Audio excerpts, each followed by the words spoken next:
Sous la présidence de son Excellence, M. Ismaël Omar Guelleh, président de la République, chef de gouvernement, a eu lieu ce mardi 15 avril 2025, la 6e séance du Conseil des ministres. Ont été examinés et approuvés les textes suivants. Ministère des Affaires étrangères et de la coopération internationale, porte-parole du gouvernement. Première question, projet de loi portant ratification du traité de coopération en matière de défense entre la République de Djibouti et la République française.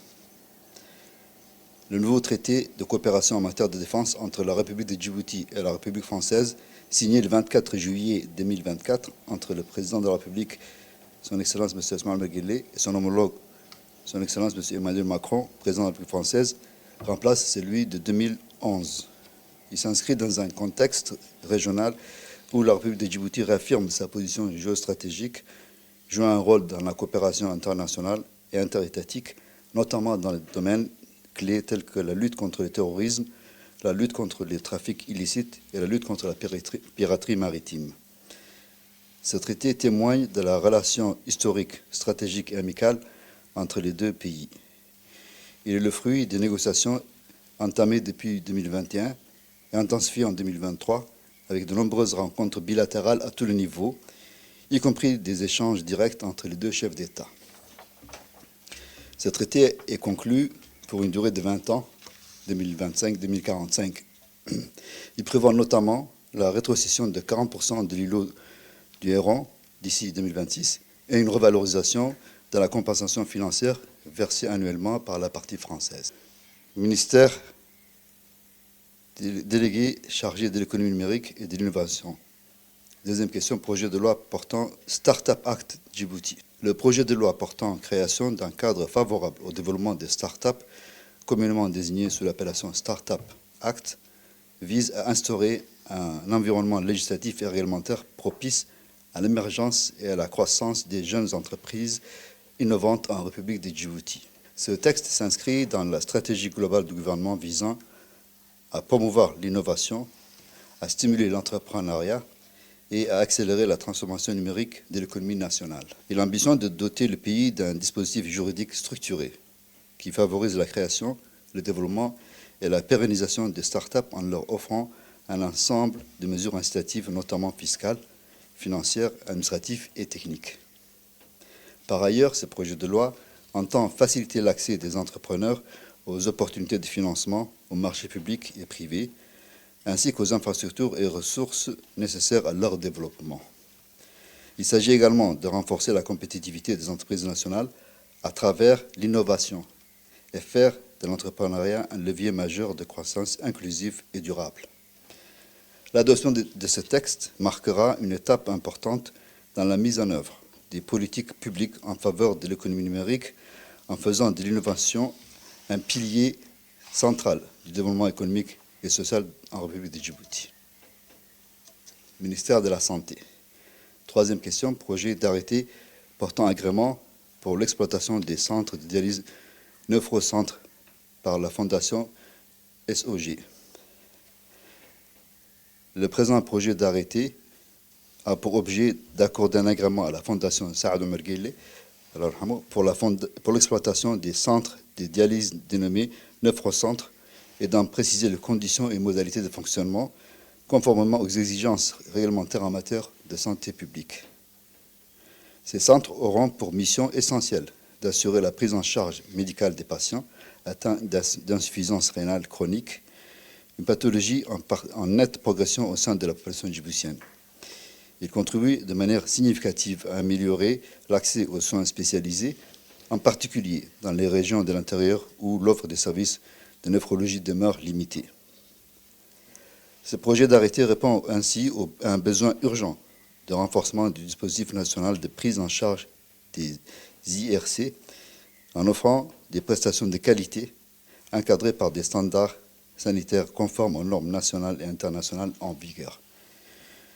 L'agrément sollicité permettra à la Fondation SOG de mettre en œuvre cette initiative à haute valeur sociale et sanitaire en partenariat avec les autorités compétentes dans une perspective de complémentarité avec les structures publiques existantes. Ministère du Commerce et du Tourisme. Quatrième projet de texte. projet d'arrêté portant adoption de normes du Codex Alimentarius en normes nationales. Le présent projet d'arrêté a pour objet l'adoption officielle d'un ensemble de normes issues du Codex Alimentarius en tant que normes nationales applicables sur l'ensemble du territoire de la République de Djibouti. Le Codex Alimentarius constitue un ensemble de normes reconnues mondialement pour assurer la sécurité et la qualité des produits alimentaires. Cette initiative vise à combler l'absence de référentiels nationaux harmonisés en matière de sécurité alimentaire, tout en assurant l'alignement de notre réglementation avec les standards internationaux.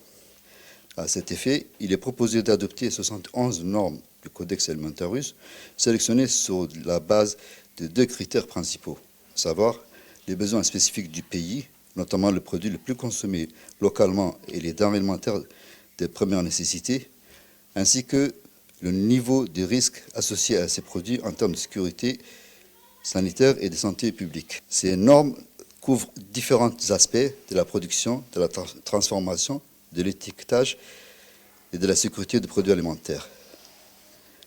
Elles serviront de cadre de référence pour les producteurs, les transformateurs, les importateurs et les distributeurs alimentaires en République de Djibouti.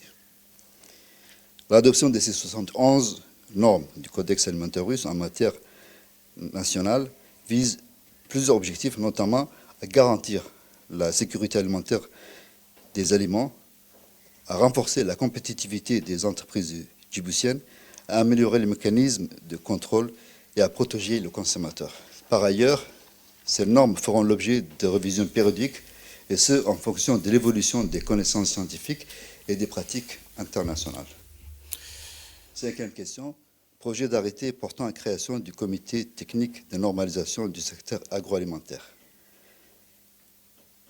Pris en application de l'arrêté 2024-139 fixant les modalités de création et de fonctionnement du comité technique de normalisation, le présent projet d'arrêté a pour objet la création du comité technique de normalisation dédié au secteur agroalimentaire, conformément aux orientations stratégiques nationales en matière de normalisation.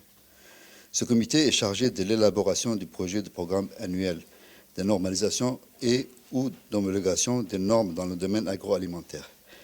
À titre indicatif, il identifie les besoins prioritaires en normes, propose les référentiels adaptés aux spécificités nationales et veille à leur harmonisation avec les normes régionales et internationales en vigueur. Il assure également la révision et la mise à jour régulière des normes en tenant compte des évolutions scientifiques, technologiques et réglementaires. Le comité est composé de 16 membres qui représentent les principaux acteurs du secteur, à savoir les départements ministériels concernés, santé, commerce, agriculture et environnement notamment, les organisations professionnelles opérant dans l'agroalimentaire, ainsi que les représentants des associations de consommateurs. La mise en place de ce comité constitue une étape nécessaire pour renforcer la gouvernance du système national de normalisation, pour garantir la qualité et la sécurité des produits alimentaires et pour favoriser l'intégration régionale et internationale des produits djiboutiens au niveau international. Ministère du Budget. 6e question, projet d'arrêté portant attribution d'une parcelle de terrain sise en Nagad au profit de la clinique Emran ORL SARL. Le projet d'arrêté a pour objet l'attribution au profit de la clinique Emran ORL SARL d'une parcelle de terrain située dans le lotissement de Nagad et d'une superficie de 4603 m². Cette parcelle de terrain est destinée à accueillir la construction de cliniques spécialisées médico-chirurgicales ORL et d'un centre d'implant Kochler Communication. Le ministre de l'économie et des finances chargé de l'industrie a présenté une communication relative à la conjoncture économique au 4e trimestre de l'année 2024. L'activité économique nationale a poursuivi en 2024 sa reprise. Le secteur portuaire a maintenu une dynamique soutenue avec une progression de 19,5%, principalement portée par les opérations de transport de mont. Le secteur tertiaire a également connu des performances positives, notamment dans le domaine des télécommunications et du tourisme. Le secteur secondaire, quant à lui, a affiché une hausse de 10,5%, de la consommation d'électricité, traduisant une reprise de l'activité industrielle, malgré une baisse de 11% des ventes de ciment. Sur le front des prix, l'inflation est demeurée maîtrisée avec une légère déflation observée en décembre, soit 0,6%. S'agissant des finances publiques, le service de la dette extérieure directe s'est élevé à 8,14 milliards de francs, avec un allègement partiel de la dette bilatérale chinoise. Le crédit intérieur a enregistré une progression de 20,5% en fin décembre 2024, tandis que la masse salariale a connu une augmentation de 3,4%. Le compte courant de la balance des paiements est resté excédentaire, bien que son solde ait été réduit à 9,65 milliards en fin 2024. Le ministre a également présenté une communication sur le portefeuille actif des financements extérieurs pour l'année 2025.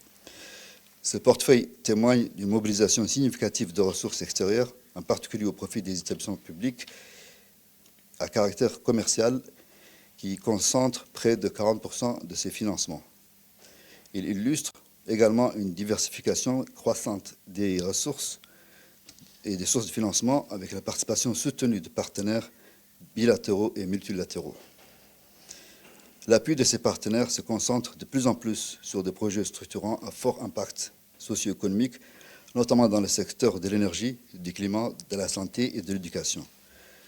Cette orientation stratégique traduit non seulement la confiance des bailleurs de fonds dans les institutions nationales, mais également une volonté commune de soutenir le développement inclusif, résilient et durable de la République de Djibouti.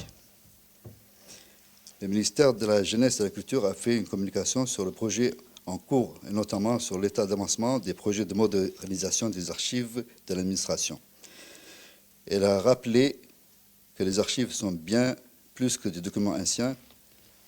Elles sont la mémoire officielle de notre État, la trace juridique de notre nation et de notre action publique, et un pilier de la transparence, de la responsabilité et de la continuité administrative. Elle a souligné également que face aux multiples défis liés à la conservation, à la sécurisation et à la valorisation de notre patrimoine archivistique, il nous faut plus subir mais réagir.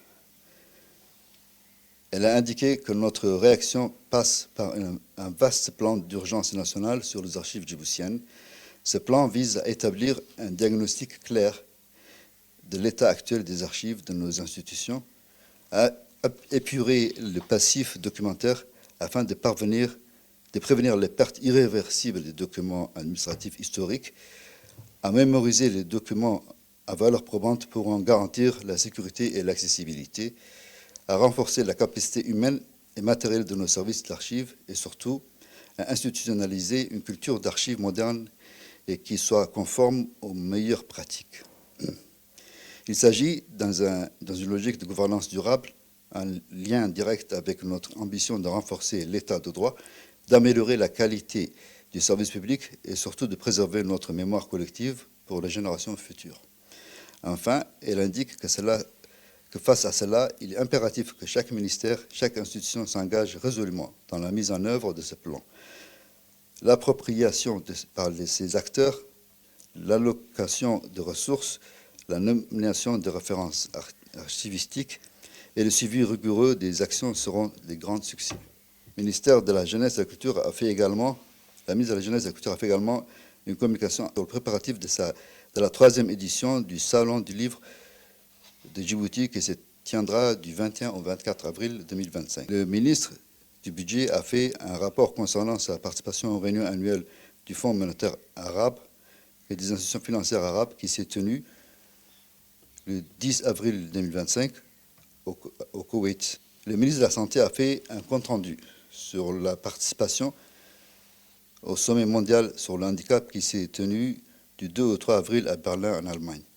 Le ministre a été accompagné par le directeur général de l'Agence nationale des personnes handicapées, M. Douale Saïd Mahmoud. Cet événement, placé sous le thème « Rien sans nous », a été co-organisé par la République fédérale d'Allemagne et par le Royaume hachémite de la Jordanie, en partenariat avec l'Alliance internationale du handicap. Le sommet s'est conclu par l'adoption de la déclaration d'Amman-Berlin appelant les États, entre autres, à renforcer les cadres juridiques nationaux, à garantir une participation active des personnes handicapées dans l'élaboration des politiques, à améliorer la collecte des données fiables sur le handicap et à financer durablement l'insertion et l'action d'inclusion. Le ministre de la Communication chargé des postes et des télécommunications a fait un compte-rendu sur sa participation au programme ministériel et au Congrès mondial de la téléphonie mobile 2025, GSM 2025, qui s'est tenu à Barcelone du 3 au 6 mars 2025, Barcelone en Espagne. Le ministre du Commerce et du Tourisme a fait un compte-rendu sur sa participation à la 57e session de la Commission économique pour l'Afrique et la conférence des ministres africains du commerce qui s'est tenue du 16 au 18 mars 2025 à Addis Abeba. Il a également fait un rapport sur sa participation au deuxième sommet ministériel de l'ONU Tourisme pour l'Afrique et les Amériques qui s'est tenu du 8 au 10 avril 2025 à Livingstone en Zambie. La ministre de la Jeunesse et de la Culture a fait également un compte-rendu sur sa participation au Festival culturel et artistique de l'Afrique de l'Est à Addis Abeba qui s'est tenu du 20 au 23 mars 2025. Je vous remercie.